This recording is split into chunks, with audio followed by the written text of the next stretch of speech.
Good morning. Thank you for joining me for another 5 good minutes with the Word. I'm Barry Bryson. We're continuing our study of the prophet Amos, and we're in chapter 8. This is the fourth of the 5 visions that God has given to the prophet. It's the vision of the basket of summer fruit. The first 3 visions were the locust plague and the consuming fire. Those were God's acts of judgment from which he relented when the prophet begged him to stop. But then the prophet was given the vision of the plumb line, where God demonstrated to the prophet that this is not fixable. This wall has to be torn down.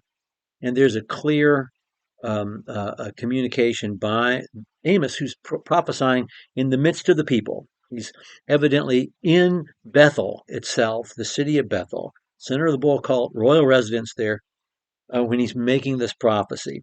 Jeroboam too is probably right there in town when he's making it, and it has its effect.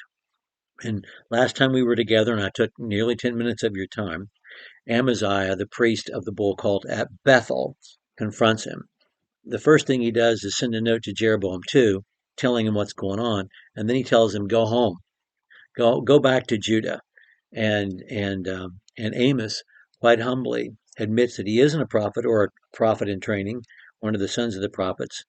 He's just a herdsman and a tree farmer. But God gave him a message, and he's here to deliver it. He's going to deliver it. In fact, he says, "I'll tell you personally what's going to happen to you, your wife, your children, and your land, and how you're going to die." And then he does. And then he resumes his prophecy. And so we're going to look at 8:1 through 3. And I may not take my whole 5 minutes today, but I owe you lots of time. So let's read 8:1 through 3. Thus the Lord God showed me, and behold, there was a basket of summer fruit. And he said, "What do you see, Amos?" And I said, "A basket of summer fruit." And the Lord said to me, "The end has come for my people. I will spare them no longer. The songs of the palace will turn to wailing in that day, declares the Lord. Many will be the corpses. In every place they will cast them forth in silence." It's so powerful and so brief. And I know that every commentator and every translator introduces this section as the 5 images, but I think there are 4 that should be grouped together, where the Lord God shows him something. And in the first 2, the Lord God shows him judgment, but he doesn't say, "What do you see?" And in the first 2, God relents. And then the second 2, God demonstrates the inevitability of judgment, and he says, "What do you see?" And I think there are 4 visions in groups of 2, and they're 2 pairs together. Um, and so the plumb line, what do you see? I see a plumb line. And so judgment is inevitable. I can't fix this. And now he shows him this basket of summer fruit. What do you see? A basket of summer fruit. The end has come. This is a dual metaphor. Well, it's a metaphor and a homophone. Summer fruit. Everything has been harvested. It's done now. Things are done. And they're having it good right now and having a party and lots of music in their homes and drinking wine by the bowlful, and they're enjoying their beds inlaid with ivory and all this stuff. But this is the end of summer, and the frost is about to come. Um, so there's that metaphor, the basket of summer fruit. But there's also a pun here in the form of a homophone, because although they're spelled slightly differently, the word for summer fruit and the word for terminus or end are homophones in Hebrew. And therefore, this is the end, you know? I mean, he's literally saying this is the end. The basket of summer fruit is the way of saying it's the end. The end has come for my people Israel. I mean, God uses the word right there. The end has come to my people Israel. I will spare them no longer. Com, com,